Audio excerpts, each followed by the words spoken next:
Bonjour, je vais vous aider à faire votre exercice de mathématiques level 2 rouge sur tableur. Donc dans cet exercice, on vous demande de réaliser un graphique qui permet de visualiser pour chaque trimestre la ville la plus arrosée. Mais comme vous l'avez vu, les informations en fait ce sont des données discrètes. C'est-à-dire ce sont des nombres, voilà, pour le trimestre 1, pour le trimestre 2, pour le trimestre 3, puis pour le trimestre 4. Donc ce sont des données discrètes et pas continues, c'est-à-dire que voilà, il n'y a pas de variation en fait, entre le trimestre 1 et le trimestre 2. Ça peut être complètement différent. Ce sont des données discrètes. Ce qui fait que, en fait, par abus de langage, on a dit un graphique, mais on peut plutôt faire un diagramme.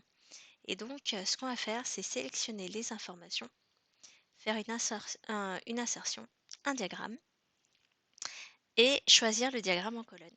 Parce que, voilà, on pourrait le faire en ligne, c'est-à-dire un graphique cartésien. Mais en fait, c'est plus intéressant de représenter les données qui sont discrètes, puisque on vous dit un trimestre 1, un trimestre 2, un trimestre 3, un trimestre 4. Les données sont discrètes, c'est plus intéressant de représenter les informations dans un diagramme en colonne.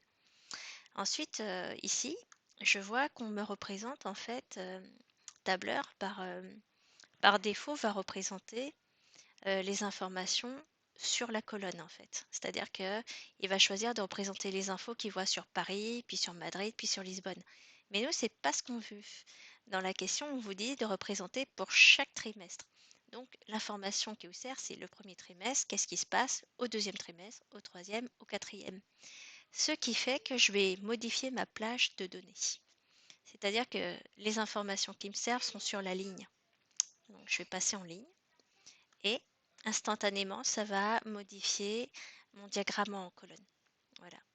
Et là, sur le côté, du coup, j'ai bien Paris, Madrid, Lisbonne. Donc ça, c'est la série de données. Elle est bonne. Donc j'ai rien à modifier. Et maintenant, il faut compléter le diagramme. Donc on va mettre un titre au diagramme et aux axes. Donc le titre, c'est juste la précipitation en fonction du trimestre, parce que c'est l'information qu'on a choisie, c'est en fonction du trimestre. Sur l'axe des X, c'est-à-dire l'axe horizontal, on a le trimestre. Et sur l'axe Y, c'est-à-dire l'axe qui est vertical, on voit la quantité de précipitation en millimètres.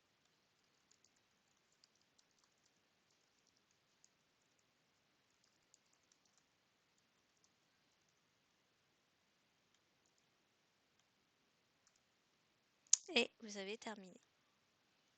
Après, vous pouvez déplacer votre graphique pour qu'il soit plus lisible. Et ensuite, on fait pareil pour la deuxième question, sauf que cette fois, on veut la ville. C'est ce qu'on avait tout à l'heure.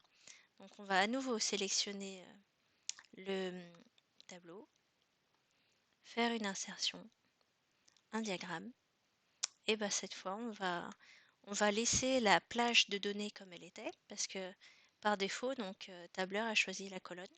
Et pour nous, donc la plage de données en colonne, c'est la bonne. La série de données est déjà complétée. Et on va juste modifier le titre. Donc cette fois, c'est les précipitations, mais en fonction de la ville. Donc, qu'est-ce qui apparaît sur l'axe des X horizontal? Ce sont les capitales. Et sur l'axe des ordonnées, c'est toujours la quantité de précipitation en millimètres. Et avec le curseur, je vais déplacer le diagramme pour qu'il soit au bon endroit. Et voilà, l'exercice est terminé.